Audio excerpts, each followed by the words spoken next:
Assalomu alaykum, hurmatli talabalar. Bugungi o'tadigan darsimiz Qo'qon xonligida yer-suv munosabatlari. Demak, bugungi darsimizning rejasi quyidagilardan iborat. Birinchisi Qo'qon xonligining siyosiy tarixi, ikkinchisi Qo'qon xonligining ijtimoiy tarixi, uchinchisi Qo'qon xonligida yer-suv munosabatlari. Albatta, har bir mavzuning, ya'ni tarixshunosligi, manbashunosligi bo'lgani kabi, Qo'qon xonligida bu mavzuning tarixshunosligi quyidagilardan iborat. Avvalambor, Qo'qon xonligining vujudga kelishidan to Rossiya imperiyasi tomonidan tugatilgunga qadar bo'lgan yer-suv munosabatlarini o'rganishga qaratilgan. Mavzuning ya'ni manbashunosligi biz o'tgan darslarimizda aytdikki, asosan ko'proq Rashidov, ya'ni Alimova, Musayevlarning asarlaridan bu mavzularimizni o'zlashtirishda foydalanishimiz mumkin. Demak, Qo'qon xonligining siyosiy tarixi 18-asrning boshlarida Farg'ona vodiysida shakllangan yangi davlat, ya'ni Qo'qon xonligining mahalliy aholi vakillari bo'lgan Ming urug'ining, ya'ni 17-asrning oxiri, 18-asrning boshlarida Ashtarxoniylarning siyosiy, ijtimoiy hayotida yuz bergan tushkunlik, ya'ni turg'unlik, Farg'ona vodiysining iqtisodiy o'sha Farg'ona vodiysida iqtisodiy mustaqilligining o'sishi, 1704-yilda Chodak hojalarning isyon ko'tarib Farg'onaning bir qismini egallashi, buning uchun shart-sharoitlar yaratilganligini biz buning siyosiy tarixidan bilishimiz mumkin ekan. Albatta, Muhammad Abdurahimbiy bu 1721-1733-yillarda davlat boshqargan. Ya'ni bu Buxoro xonligida mustaqil ravishda o'sha davrda siyosat olib borgan, minglar sulolasi tasarrufidagi yerlarni asosan kengaytirish uchun, ya'ni kengayishni boshlagan Shohruxbiy hukmronligi davrida Qo'qon, Namangan, Marg'ilon, Konibodom, Ispara kabi aholining o'sha atrofdagi qishloqlarda minglar sulolasi qo'lida bo'lganligini biz bilamiz. Ya'ni Shohruxbiyning o'g'li va uning vorisi Muhammad, ya'ni Abdurahimbiy 1721-1733-yillarda uning davrida, ya'ni uning tasarrufidagi hududlarni yana ham kengaya boshladi. Masalan, Abdurahimbiy 1724-yilda, ya'ni Andijonni, 1725-yilda Xo'jandni, 1726-yilda esa O'ratepani bosib olib, Qo'qon xonligi hududiga qo'shib oldi. U qisqa muddat ichida Buxoroga qarashli Samarqand, Kattaqo'rg'on hududlarini egallab, ya'ni Shahrisabzga ham tahdid solganligini bilamiz. 1733-1750-yillarda hukmronlik qilgan Muhammad Abdulkarimbiy bu, ya'ni Shohruxbiy asosiy e'tiborni mudofaa ishlariga qaratdi. U, ya'ni xonlikning poytaxti bo'lgan Qo'qonda Ispara, ya'ni Qatag'on, bundan tashqari Marg'ilon, bundan tashqari mana biz aytdik Haydarbek nomli darvozalarni qurdirganligini bilamiz. Bundan tashqari shahar atrofini mustahkam devor bilan o'rab oldi. Bu shu bilan birga 1741-45-yillarda, ya'ni qalmoqlar, junxorlarning Farg'onaga qilgan hujumlariga zarba berganligini bilamiz. Endi albatta 1770-yilda Qo'qon taxtiga, ya'ni Abdurahmon biyning o'g'li Norbo'tabiy 1770-1801-yillarda taxtga o'tirgan bo'lsa, Norbo'tabiy markaziy hokimiyatni mustahkamlashda, ya'ni bo'ysunmas hokimlar qarshiligini bo'ysundirishda katta muvaffaqiyatlar qozonganligini bilamiz. U Chust, Namangandagi g'alayonlar bostirilgandan keyin shaharlarga o'z odamlarini hokim etib tayinlaydi. Norbo'tabiy bir qancha urinishlardan so'ng Andijon, O'sh, Xo'jand va uning atrofidagi qo'shni hududlarni bosib olishga muvaffaq bo'ladi. 1799-yilda Toshkentni bosib olishga harakat qiladi, ammo uni yuborgan qo'shinlari mag'lubiyatga uchraydi. Endi albatta Qo'qon xonligining ijtimoiy ahvoli qanday bo'lgan? Qo'qon xonligida Qo'qon, Toshkent, Andijon, Namangan, Marg'ilon, Chimkent, Jizzax, O'sh, Xo'jand, O'ratepa kabi aholisining soni jihatdan hunarmandchilik, savdo rivojlangan, mamlakatning ijtimoiy, siyosiy, iqtisodiy, madaniy ahamiyatga ega bo'lgan o'nlab shaharlar mavjud edi.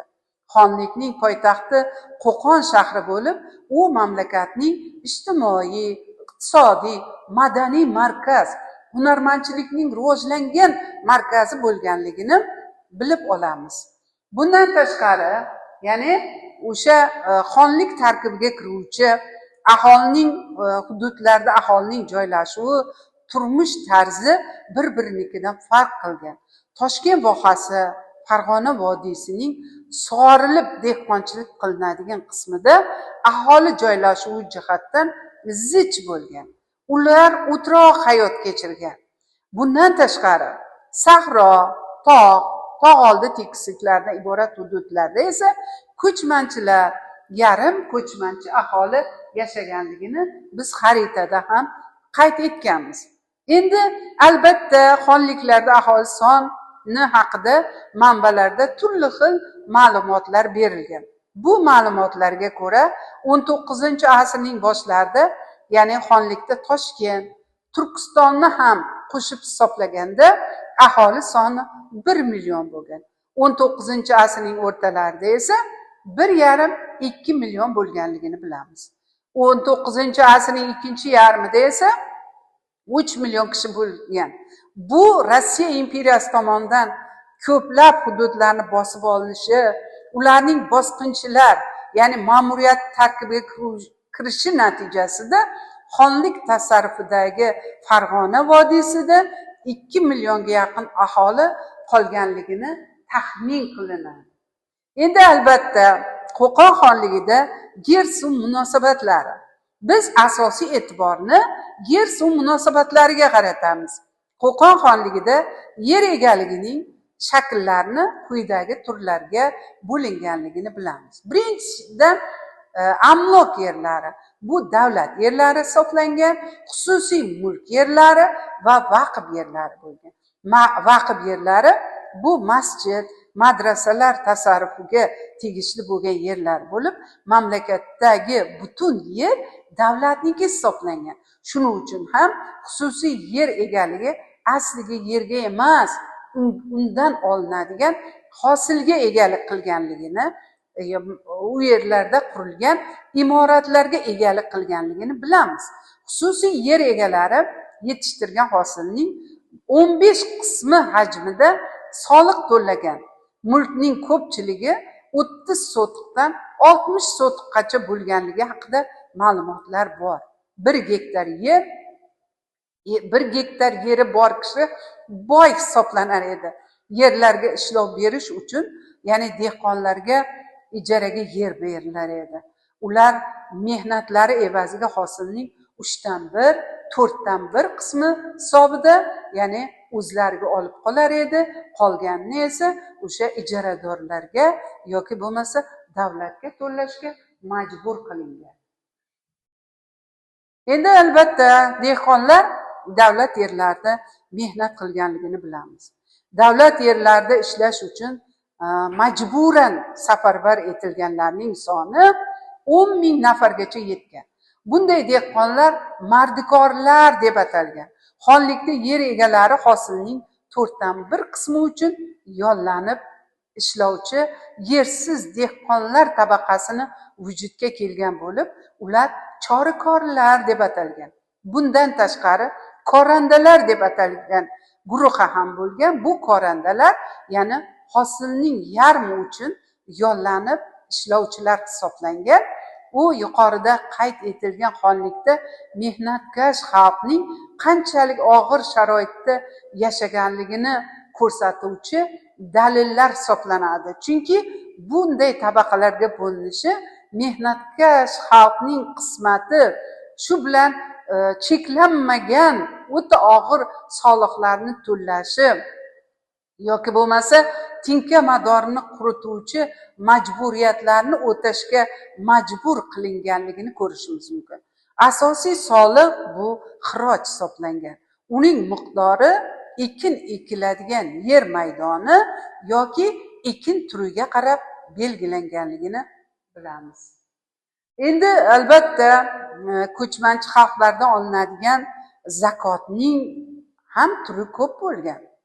Ya'ni ularning asosiylari qo'ra boshi, tutun haqqi, soliq deb atalgan turlari bo'lgan. Masalan, qo'ra boshi zakoti bu ko'chmanchi chorvadorlarni, ya'ni moli boshiga qarab, qo'rasiga qarab olinadigan zakot turi bu hisoblangan. Bu zakot qishda mol qo'ralarda saqlanib turgan vaqtida yig'ib olinganligini bilamiz.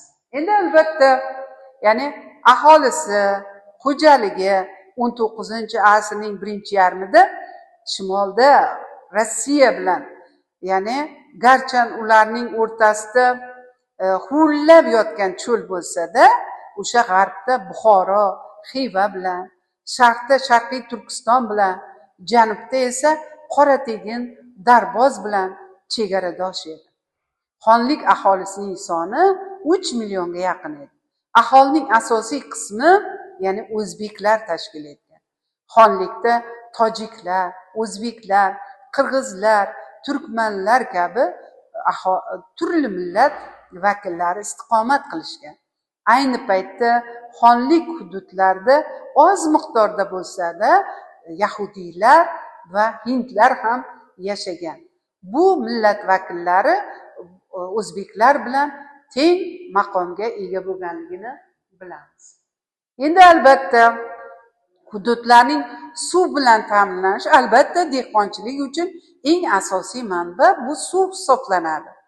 Suv bilan ta'minlanishi bu davlatning qudratining oshuv manbai bo'lsa, suv tanqisligi bu iqtisodiy inqirozga, xalq ahvolining yomonlashuviga, siyosiy barqarorlikka olib kelar edi. Saroyda, ya'ni bosh mirob lavozimida ishlovchilar mavqei baland bo'lgan. Bunday mutaxassislar uchala xonlikda ham, ya'ni suv bilan suvning egasi mirob boshi hisoblangan. Ular yerning tuzilishi, suv xo'jaligining o'ziga xos xususiyatlaridan to'la xabardor bo'lishi lozim edi. Ular, ya'ni davlat maslahatchisi vazifasini ham bajargan. Bundan tashqari, miroblar mirob boshining saroy va viloyatlardagi yordamchilari ham edi. Ya'ni Qo'qon xonligi xo'jalik hayotining asosini tashkil qiladigan soha asosan dehqonchilik bo'lgan. Chunki Farg'ona vodiysida suv manbalarining yetarli darajada bo'lganligi dehqon xo'jaligida mo'l hosil olishini ta'minlagan. Xonlikda 18-asrga qadar, ya'ni sug'orish uchun soy, jilg'alarning suvlaridan unumli foydalanganligini bilamiz. Bo'ldi. Keyingisiga o't. Tez. Necha minut bo'ldi?